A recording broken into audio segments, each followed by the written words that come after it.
Constantemente me pregunto cómo sería un museo de literatura, puesto que a menudo parece olvidarse que la literatura es también un arte, como la pintura, la escultura, el cine, la música y la danza.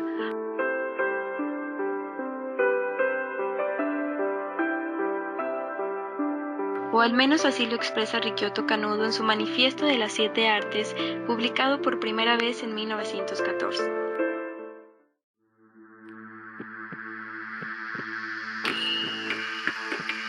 Claro que la primera intención de Canudo era incluir a la cinematografía como parte de las artes, y se daba por sentado que la literatura era un arte consolidado. Sin embargo, es curioso observar cómo se separa constantemente la literatura del resto de las artes. Seguramente a Canudo le parecería irónico ver que ya casi nadie duda del carácter artístico del cine. Cuando se clasifica algo por área de conocimiento, se hace evidente la separación. Se dice bellas artes y literatura, como si la literatura no formara parte de las bellas artes. Probablemente ahí radicaría el primer problema de nuestro imaginario museo de literatura. Ahora bien, es cierto que existen museos literarios, que más bien son casas de poetas. Aquí en San Luis, por ejemplo, tenemos la Casa Museo del poeta Manuel José Otón, ubicada en la calle que lleva su nombre. Además de eso, habría que agregar que existen en nuestro país por lo menos 3 casas del poeta Ramón López Velarde. Sin embargo, estos son museos más que nada biográficos e historiográficos y muy microhistoriográficos.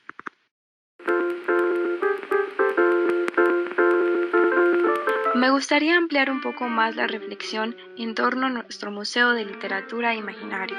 En un primer momento sería un problema la delimitación geográfica. ¿Qué clase de museo sería? ¿Un museo de literatura hispanoamericana, iberoamericana o latinoamericana, o bien simplemente mexicana? Una vez delimitado el espacio geográfico, surgiría un segundo y verdadero problema. ¿A qué autores se incluirían? O sea, el gran cuestionamiento acerca de cómo se construyen los cánones, ya no digamos solo en literatura, aunque la literatura es el tema que nos atañe el día de hoy.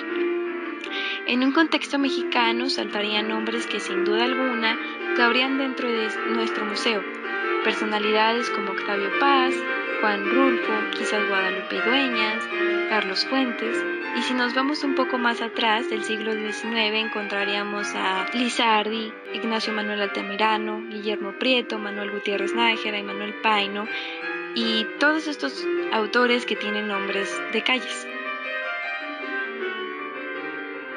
Es aquí donde quisiera poner la focalización. Y para comenzar a ahondar un poco más acerca de la construcción de los cánones y del autor que quiero presentarles hoy, si es que no lo conocen, quisiera retomar a Efrén Hernández, que ya en la primera mitad del siglo pasado nos invitaba a revisar no tanto la obra de los consagrados cuanto la de los no muy conocidos, más o menos recientes. ¿Y cuáles eran esos autores no tan conocidos?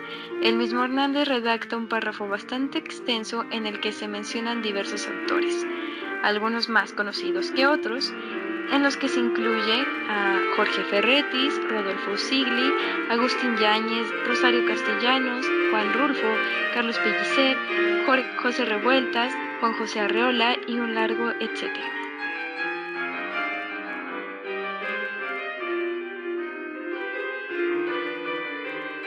Es relevante también el hecho de que Efrén Hernández haya escrito la siguiente dedicatoria en uno de sus textos de crítica literaria. A Mauricio Magdaleno, en obediencia a quien fue sustentada, muy cariñosamente, y a Jorge Ferretis, Juan Rulfo y Lupe Dueñas, cuentistas mexicanos en quienes creo. Retomo la cita anterior para comenzar la presentación de Jorge Ferretis. Es de suma importancia que su nombre aparezca al lado de cuentistas que han sido tan importantes en la historia de nuestra literatura como Guadalupe Dueñas y Juan Rulfo. Destaca además la similitud estilística entre Rulfo y Ferretis, más aún la poca atención que ha recibido la obra de este último en comparación con la del autor de Pedro Páramo. Si bien es cierto que Seymour Menton incluye un cuento de Ferretis en su ya conocida antología del cuento hispanoamericano, y además los editores de Hombres en Tempestad mencionan constantemente que Ferretis es un autor que no necesita presentación, también lo es que a pesar de ello, pocas personas fuera del contexto potosino le han dedicado algunas palabras. Ahora detengo esta breve y para nada exhaustiva comparación entre Rulfo y Ferretis, ya que quisiera presentar a este último.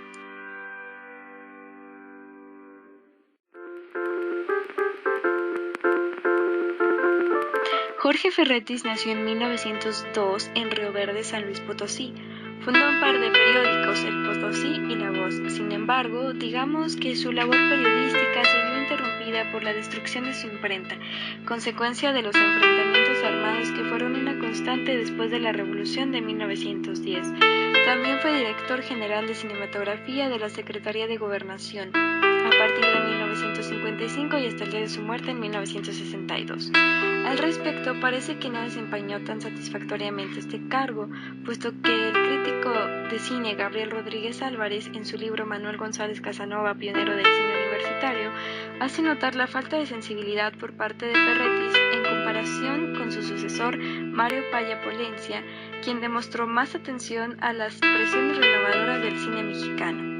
Esto de hecho tiene bastante sentido, ya que a pesar de que era práctica común que escritores se involucraran en el cine, un ejemplo pertinente de ello potosino también es Álvarez Acosta, cuya novela Muro Blanco en Roca Negra fue llevada a la pantalla grande por el reconocido director Luis Buñuel. Ferretis no se introdujo en el mismo ahínco en el séptimo arte. Su filmografía se limita a los guiones de La Bestia Negra, cinta de Gabriel Soria de 1938 y de La Barca de Oro de Joaquín Pardavé de 1947. Además, su cuento El Alcalde Lagos fue adaptado por el director Gilberto Martínez Solares. Más prolífica fue su producción literaria, en la que encontramos Tierra Caliente y Cuando engorda el Quijote de 1935 y 1937 respectivamente, dos colecciones de novelas cortas, El Sur Quema y San Automóvil, 1937 y 1938 respectivamente, y dos tomos de cuentos, Hombres en Tempestad, de 1941 y El Coronel que asesinó un palomo, de 1952. Murió en un accidente automovilístico y póstumamente se le publicó en 1968 otra colección de cuentos, Libertad Obligatoria. Además de su obra de carácter narrativo, Cecilia Eudave hace una alusión a una obra de teatro escrita por Ferretis titulada Cuentos Viejas del Pueblo de Dios. Esta obra, nos dice Eudave, sería estrenada en la segunda temporada del Teatro de Ahora, en abril de 1932. Sin embargo, dicha temporada nunca existió, de modo que la obra no se presentó. Al parecer, esta obra nunca se publicó, pues además de la nota de periódico citada por Eudave, no existen otras soluciones a dicho texto.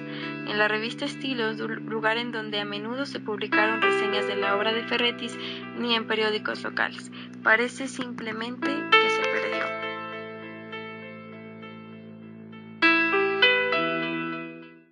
Brevemente quisiera mencionar la ubicación de Jorge Ferretis en la literatura nacional. Menton lo coloca en el apartado del criollismo. Además, lo menciona como parte de la segunda generación de autores de la Revolución, caracterizada porque describen no solo la acción militar, sino también los efectos de la Revolución y siempre desde el punto de vista del campesino anónimo.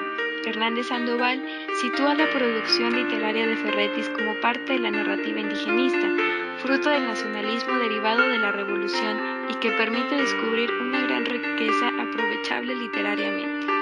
Más recientemente, Tope Ceballos ubica nuevamente a nuestro autor dentro de la novela de la Revolución Mexicana, específicamente en el segundo periodo de Tres, en el que también se incluye a Mariano Azuela, Mauricio Magdaleno y Guadalupe de Anda.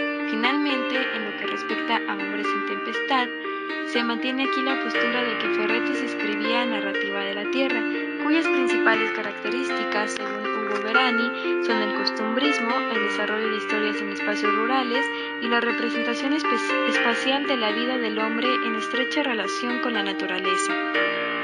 Con relación a lo anterior, se propone aquí una comparación entre el conformismo y quietismo social presentes en dos cuentos de Ferretis, a saber, El Soñador de Cerdos y Tres Hambres. Ambos se desprenden de Hombres en Tempestad. Resumo brevemente el argumento de cada uno.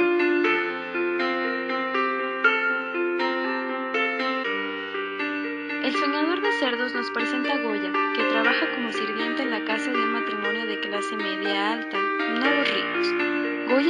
una hija de Horazos, Juanita. Su marido era el soñador de cerdos.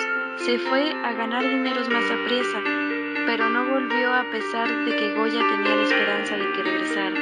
La señora de la casa y sus amigos se encariñan un poco con Juanita y reprenden constantemente a Goya por tenerla tan descuidada, en un cuarto lleno de ratas y siempre en el piso. Goya siempre responde que la niña se tiene que acostumbrar porque son pobres y así les tocó vivir. Un día Goya recibe una carta de su cuñada en la que le informa que su marido ha muerto. El cuento termina con Goya comenzando a hablarle a su hija de cómo era su padre.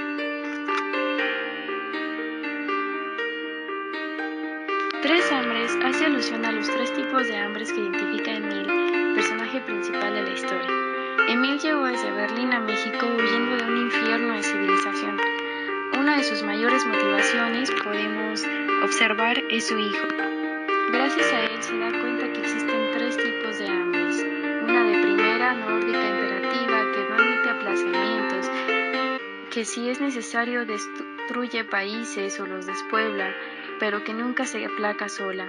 Un hambre de segunda, viva, terca, que se hace sentir pero que aún refunfuñando se deja soportar. Y una de tercera, la peor de todas, la que ya ni se siente, el hambre mexicana. Emil le teme a esta última. En cuanto se da cuenta que su hijo se está contagiando del hambre mexicana, decide abandonar el lugar. Vende su parte de la fábrica de muebles que había levantado durante sus años en México para enviar a su hijo a Europa. La gente lo criticó, pero él ni se notó. Al final vemos a Emil de casa en casa ofreciendo sus servicios como tapicero, siempre con hambre, que es su varita de virtud. El conformismo social lo podemos ver en ambos cuentos. En El soñador de cerdos, Goya está completamente resignada a ser pobre, pero su quietismo va más allá de ella. En este cuento somos testigos de cómo se implanta la cultura de la pobreza, tomando un término de Oscar Lewis, desde la más temprana infancia. Goya le canta una canción a Juanita. Es en balde que te adornes si no hay ojos que te miren, y es más en balde que llores si ni las piedras te oyen, por más lágrimas que tires. Además de esto, ante las reprimendas de su ama, Goya siempre contesta con determinación que a los hijos de los probes, como no hay quien los cuide, tiene que cuidarlos su mala suerte. La señora le dice que puede hacerle una cuna con los tiliches del cuarto de servicio a Juanita, y Goya contesta que Juanita tiene que irse acostumbrando, tiene que ir aprendiendo a ser probe. Si la acostumbra a la cuna, pues ya no ha de querer dormir en el suelo en ninguna parte nos ha de faltar. A pesar de que Anastasio, el papá de Juana, aspiraba a conseguir más dinero para darles mejor vida a su mujer e hija, sus aspiraciones no son de ascender en la jerarquía social, sino de un movimiento horizontal. Yo no te digo que llegaré a señor, pero ya verás cómo los domingos te bajo al pueblo con unas naguas así de anchas y relumbrosas. Así pues, la predisposición a ser pobres queda muy asentada. También existe una admiración por parte de la clase media hacia el aguante de las personas pobres. El cuñado de la señora de la casa dice: Juana, desde que salió al mundo, necesita luchar para vivir. A nosotros, tirados allí como ella, nos habría matado la humedad. Esa carne suya tuvo que aprender a calentarse sola para librarse de las reumas, e instintivamente habrá aprendido a retorcerse para que no la muerdan las ratas. Según él, las esperanzas de México son esas Juanas. Un pensamiento similar lo encontramos en Tres hambres. Fred, el hijo de Emil, les advierte a la gente del pueblo en el que viven que no alimentarse bien puede ser muy perjudicial, a lo que contestan jactanciosamente: a ver, dime, ¿quiénes son más débiles, los que podemos resistir todas las hambres o los que, como ustedes, se desinflan con una malpasada, Es que aguanta más el que es más fuerte. Fred descubre, asombrado, que esta gente sabe amaestrar el hambre. Ellos controlan los estómagos para que no los importunen mientras no tengan comestibles a su alcance, y se hartan a más no poder si la ocasión lo permite. Lo interesante acá es que ya no se trata de la clase baja, sino de una vasta clase media, tan decente como desvalida, amasada con pasividad. El quietismo social es evidente, no hay aspiraciones. En las mujeres, su principal deber era darse a sí mismas la mejor presencia, con la esperanza de atrapar el matrimonio. Los obreros no tienen una cultura del ahorro, Millares de jornaleros, con 2 meses de salarios como indemnización, en unas semanas desperdigaron, contentos por coger tanto dinero junto. No los acobardaba la desocupación. Así encontramos un pueblo sin ambiciones, sin aspiraciones, sin hambre. El hambre no se refiere únicamente a la necesidad fisiológica, sino al uso metafórico de tener hambre de más trabajo, más estudios, más salud. Por eso Mill saca a su hijo de ese lugar, y por eso es preocupante que el hambre que ya ni se siente sea el hambre mexicana. Me detengo aquí para concluir. Se pudo apreciar que Ferretis retrata un México que hoy nos puede parecer ajeno y que sin embargo existe. Recuerda, por ejemplo, a la película de Buñuel de los Olvidados, porque realmente son una parte de la sociedad olvidada. La función de la literatura es un asunto delicado que no pretendo resolver aquí. Lo que sí es que debemos notar una intención de autorreflexión sobre la condición del mexicano, de este afán por admirar lo extranjero. Un amigo de mí le dice que en México, con ojos azules y algo de flema, no solo no te mueres, sino que al año te habrás vuelto un personaje. Y así se desarrollarán la mayoría de los cuentos que conforman Hombres en Tempestad. Como había mencionado antes, estilísticamente la narrativa de Ferretis es similar a la de Rulfo. Nos sumergen en un México rural cuya cultura, entendida como una serie de normas que rigen nuestra forma de pensar y actuar, aún quedan vestigios en las grandes urbes. Los hijos como mayor motivación para salir adelante, la admiración hacia lo no mexicano o el machismo, la curiosidad por lo indígena que nos hace convertirnos en turistas de nuestro propio país. Hay, digamos, una especie de ensalzamiento de lo provinciano en una época en la que el cosmopolitismo era lo que estaba en boga. Por eso la invitación a la lectura de nuestro escritor potosino queda abierta, pues su obra no tiene ningún desperdicio. Cierro con estas palabras de Fren Hernández. Jorge Ferretis no es nada más y tan solo uno de los más grandes prosistas de toda nuestra historia literaria. Es también un espíritu de inusitadas cualidades humanas, una inteligencia positivamente genuina, caudal y penetrante.